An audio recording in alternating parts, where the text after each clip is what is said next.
Welcome back. In this video, we're going to talk about solving quadratic inequalities using the number line trick.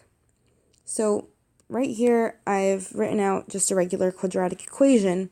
A quadratic inequality is similar, except instead of an equal sign, it just has a less than, a greater than, less than or equal to, or greater than or equal to.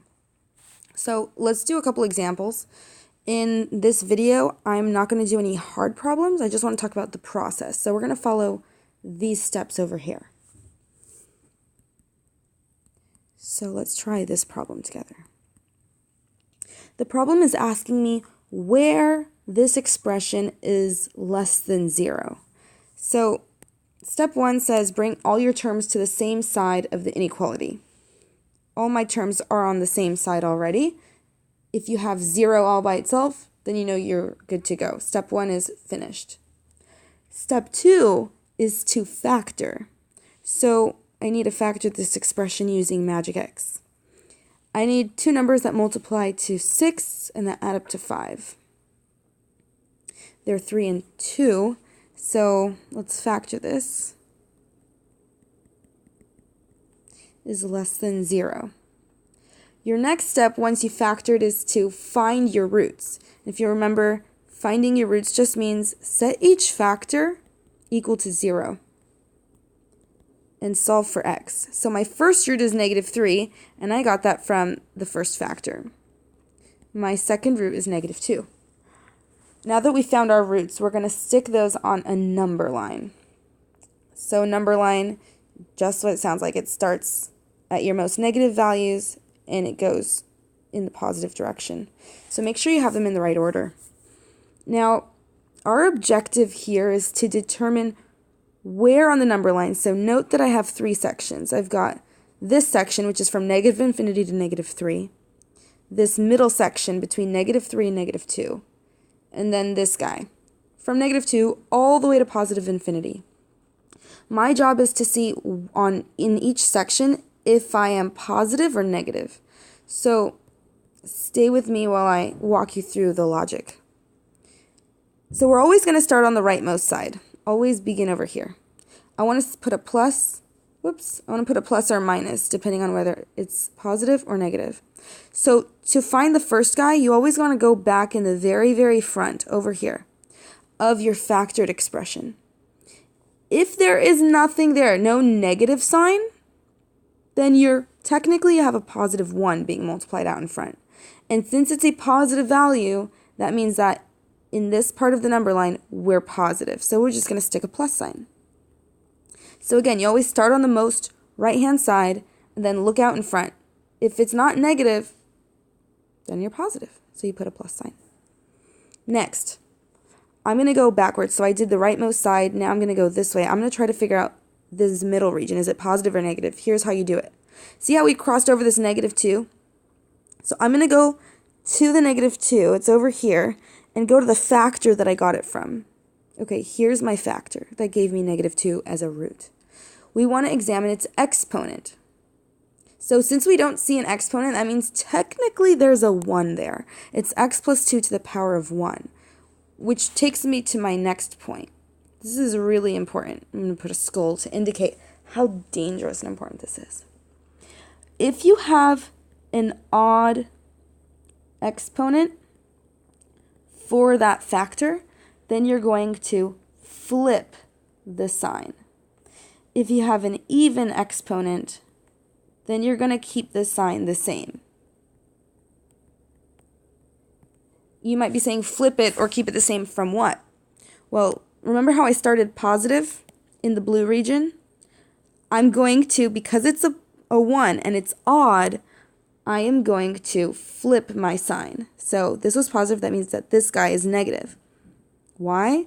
Because when I looked at the root, -2, and saw its factor right here, I see, oh, it had an odd exponent, so flip the sign. Let's do the same thing here now. In this last region, do I flip my sign or stay the same? Well, I have to examine -3. It came from this factor right here. And its exponent is also 1, or odd, basically. So I'm also going to flip it from the previous guy.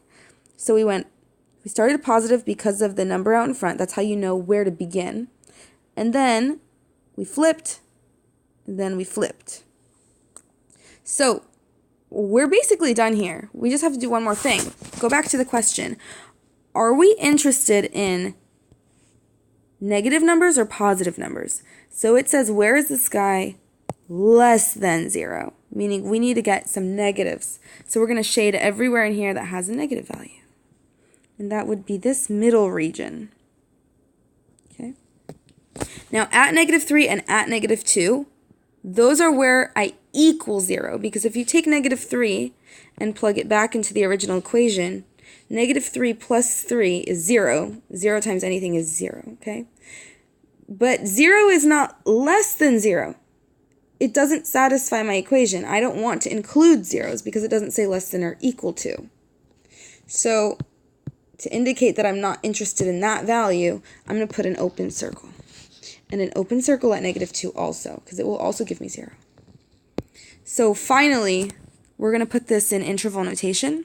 The lowest value I can take is -3, but I'm not including it, all the way up to -2, not including. So that's how we use the number line. Again, our steps are bring all your terms to the same side, then factor. Put your roots on the number line, and then depending on the exponents, you're going to start putting pluses and minuses, flipping or keeping the same sign. Finally, you're going to shade the number line. So let's do another example. Call this example number 2.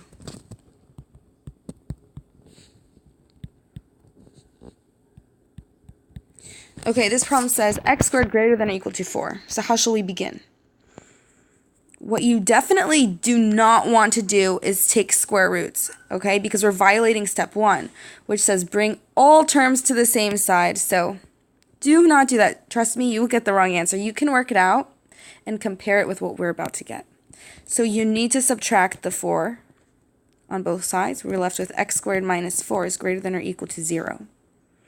Our next step is to factor. And this is a difference of squares. So when I factor it, I'll get x minus 2, x plus 2 is greater than or equal to 0.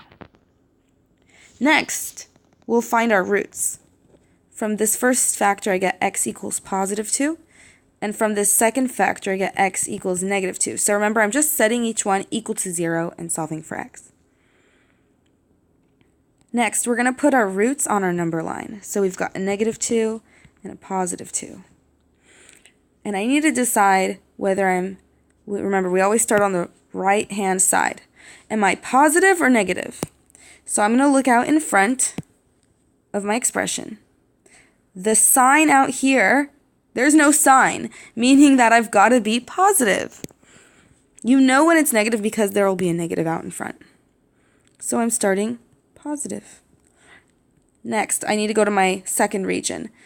Do I flip or stay the same? So we'll have to look at the exponent for this expression, for 2. This is where our 2 came from. You'll be tempted to say, oh, here's positive 2, but you'd be wrong because that guy gave you the negative 2. See that? So you want to look at the factor that gave you that root, which would be this one over here. It gave me the positive 2. Its exponent is odd, so I'm going to flip. Now I'm going to look at my last section.